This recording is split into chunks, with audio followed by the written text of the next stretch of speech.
આજે અષાઢી સુદ 2080 જ્યાં ભગવાન જગન્નાથની 147મી રથયાત્રા નીકળવાની છે અને રથયાત્રા નીકળવાને લઈને અત્યારે તમામ જે વિધિ છે તે શરૂ થઈ ચૂકી છે। આ ઉપરાંત સૌથી પહેલા જો વાત કરવામાં આવે તો ભગવાન જગન્નાથનો જ્યારે રથ નીકળવાનો છે તે પહેલા અત્યારે મારી પાછળ આપ જોઈ શકો છો આ નિજ મંદિર અને ત્યાંના દ્રશ્ય આપને બતાવી રહ્યા છે। મોટી સંખ્યામાં ભક્તો ત્યાં પહોંચ્યા છે। ઘણી બધી અહીંયા તકલીફો પણ પડી રહી છે કારણ કે સુરક્ષા વ્યવસ્થા પણ એક મોટો પડકાર બનતો હોય છે। આમ તો 14,000થી પણ વધારે સુરક્ષા જવાનો તૈનાત છે।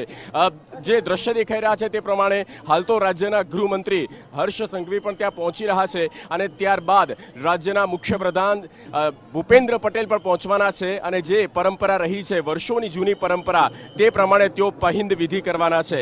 પહિંદ વિધિની જ્યારે વાત કરવામાં આવે તો એ જે સોનાની સાવરણી હોય છે ને તેનાથી રથની આગળનો જે ભાગ હોય છે તેનાથી સાફ કરવામાં આવતું હોય છે એટલે કે પ્રતિકાત્મક સ્વરૂપે તે સાફ કરવામાં આવતું હોય છે। રાજ્યના સીએમ દ્વારા જે વર્ષો જૂની આ પરંપરા છે આ પ્રણાલી આજે પણ જોવા મળશે। બરાબર 7 વાગ્યાની અરસામાં સીએમ આવવાના છે। અત્યારે ડીજી કક્ષાના તમામ જે પોલીસ અધિકારીઓ છે તે મંદિર પરિસરમાં પહોંચી ચૂક્યા છે અને સુરક્ષા વ્યવસ્થાને લઈને કોઈ પણ પ્રકારની જે ચૂક નથી જોવા મળી રહી। બીજી તરફ શ્રદ્ધાળુઓ પણ આપણે દેખાઈ રહ્યા છે। શ્રદ્ધાળુ કે જે પોતે અત્યારે કતારમાં જોડાઈ ચૂક્યા છે। ભગવાન જગન્નાથજીના રથ જ્યારે પ્રસ્થાન થવાના છે ત્યારે ભગવાનનો એક ઝલક મેળવવા માટે અને તેઓના દર્શન કરવા માટે મોટી સંખ્યામાં અહીંયા મહિલાઓ પણ જોડાયા છે। બેન શું કહેશો કેટલો મોટો દિવસ આજના માટે? આ મારા માટે મારા કૃષ્ણનો મોટામાં મોટો દિવસ છે। કેવી લાગણી? બહુ સરસ, બહુ મજા આવી, બહુ સરસ દર્શન થાય એટલે બસ ભગવાનના આવા સામે ચાલીને આવશે દર્શન કરવા કેવી અનુભૂતિ થાય? બહુ સરસ, બહુ સરસ। આજે બહુ જઈએ છે તો આજે આપણાને મળવા આવશે જ ને। તો શું કહેશો ભગવાન જ્યારે સામેથી મળવા આવશે કોઈ માનતા એવું કઈ છે? બસ ભગવાન સૌને શું માંગશો? બસ ભગવાન સૌને સાજા તાજા રાખે એ સરસ। દાદી આટલા વર્ષોથી તમે આ રથયાત્રા જુઓ છો? કાયમ આવીએ છીએ। હા, કેટલા જ્યારથી ચાલુ થયા 40 વર્ષ થયા ત્યારથી આવી। 40 વર્ષથી આવો? હા, રોજ આટલી ઉંમર છે તોય આવું છું। આ ઊભું નહીં રહેવાતું તોય આવું। એ ભગવાન સાથે તમારી શક્તિ છે। ભગવાન એમની શક્તિ આપે છે।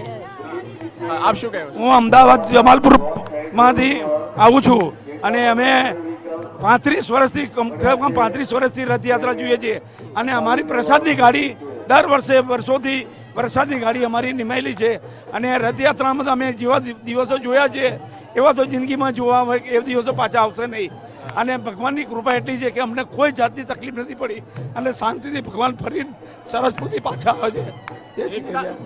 એકતાનો પર્વ કહેવાય છે। બધા જ સમાજો આમાં જોડાતા હોય છે।